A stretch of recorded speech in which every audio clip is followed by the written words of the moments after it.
Hello, parents and guardians, and welcome back to another Discipleship Debrief.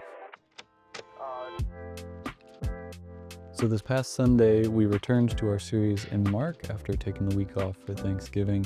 And our youth leader, Curtis, actually taught us instead. And he taught us out of Mark chapter 10, starting in verse 13 and going all the way till verse 31.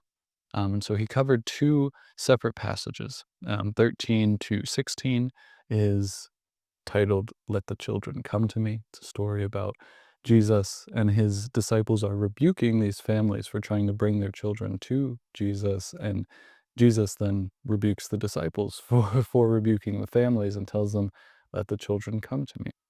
And so Curtis talked about kind of the cultural value of this, right? The children had no societal value unless they were blessed by a rabbi, right? If a teacher were to put his hands on them and to bless them, they gained some societal value. But really, he talked about the reality that Jesus wants his followers to be like children. In Matthew, he notes that it's not just children, it's infants. And so Jesus wants his disciples to come to him in full dependency, as if they were a child. And Jesus is very clear about this. He says, "For such is the kingdom of God." He says that the children belong to the kingdom of God. And that's not just some comment on an age of innocence theology. It's also a comment on the idea that we as Christians come to Jesus as children, bringing nothing. You don't bring anything with you when you come to him. Children don't bring anything with them into the world. We love them dearly, and yet they don't bring any intrinsic societal value. They don't bring any sort of worth or providence or anything like that. They're dependents. And as such, we come to Jesus. We don't bring anything with us. We are dependents. And so that was the theme of the entire talk, was dependence. And the children in the first passage served as the positive, right? We're supposed to be dependent like children. Bring nothing, bring no value of our own, simply come to him. And then the second passage is the rich young ruler.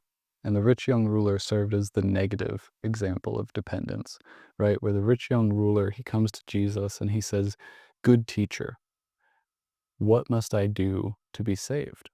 And in Matthew's account, again, it actually notes, "What good deeds must I do?" So we see the perspective of the rich young ruler. He had these deeds in mind. He wanted to earn his salvation through works. And so he asked Jesus, and Jesus' reply is very interesting because he says, "Why do you call me good? No one is good except God." And what Curtis noted about this isn't Jesus downplaying his divinity or trying to misdirect the rich young ruler or denying that he's God. This is Jesus simply seeing whether or not the rich young ruler will actually affirm that he is God. And the rich young ruler kind of blows past it. And he goes on, and Jesus lists the commandments for him. He says, "These are the things you ought to do." And the rich young ruler has the audacity to say that he's done those things. He's kept them since his youth. So the rich young ruler's feeling pretty pious about himself, saying, "I think I have earned this salvation thing." And then Jesus says, "But there's one thing you lack."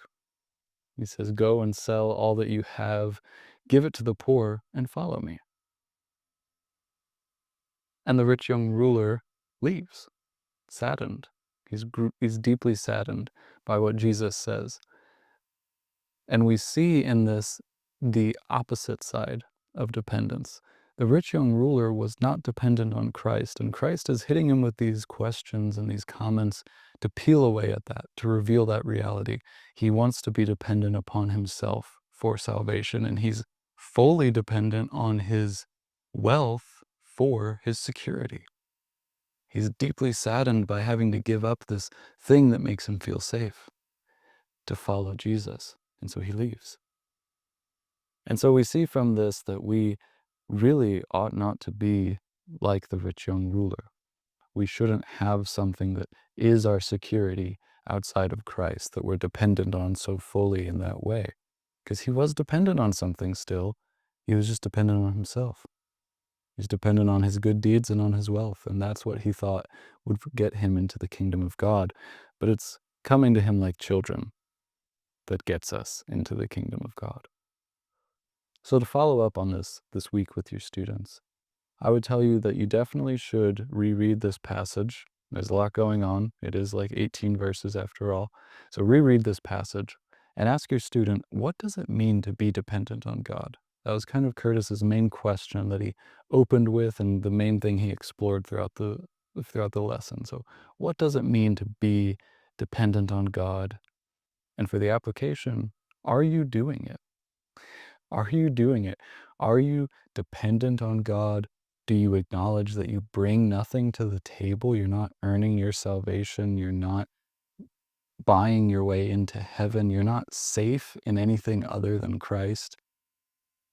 Or are you not dependent on God? Are you waving your hands at that dependence on God? So ask your student that in follow-up this week. And just a quick note for you, this is coming out the week of December 8th, leading to the 15th.